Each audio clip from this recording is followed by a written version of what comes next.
Hi అండి అందరికీ. ఈరోజు మనము ఎండు రొయ్యలను పులుసు ఎలా చేయాలో చూద్దామండి. చాలామంది రొయ్యలు, బొమ్మిడాలు ఇలాంటివి వండడం కష్టం అనుకుంటారు. కానీ నేను చెప్పిన విధంగా వండి చూడండి. మొదటిసారి వండే వాళ్ళకైనా చాలా పర్ఫెక్ట్‌గా వస్తుందండి. ముందుగా బాండీలో ఆయిల్ వేసుకొని, ఉల్లిపాయలు, పచ్చిమిర్చి వేసుకొని ఇవన్నిటిని కొంచెం ఫ్రై చేసుకోవాలి. తర్వాత దీనిలో కొద్దిగా పసుపు వేసుకొని, మనం ముందుగానే క్లీన్ చేసి పెట్టుకున్న రొయ్యలను వేసుకొని ఒక 1-2 మినిట్స్ వరకు ఫ్రై చేసుకోవాలి.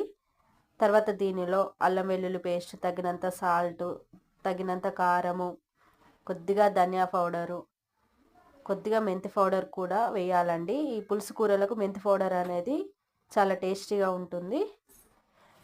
వీటిని ఒక 2 నిమిషాలు ఫ్రై చేసిన తర్వాత దీనిలో మనం ముందుగానే నానబెట్టుకున్న చింతపండు రసం వేసుకొని ఒక 5-10 మినిట్స్ పాటు ఉడకనివ్వాలండి. తర్వాత వీటిని స్టవ్ ఆఫ్ చేసుకొని సర్వ్ చేసుకుంటే చాలా టేస్టీగా ఉంటుందండి. మీరు ఒకసారి ట్రై చేసి ఎలా వచ్చిందో కామెంట్ చేయండి.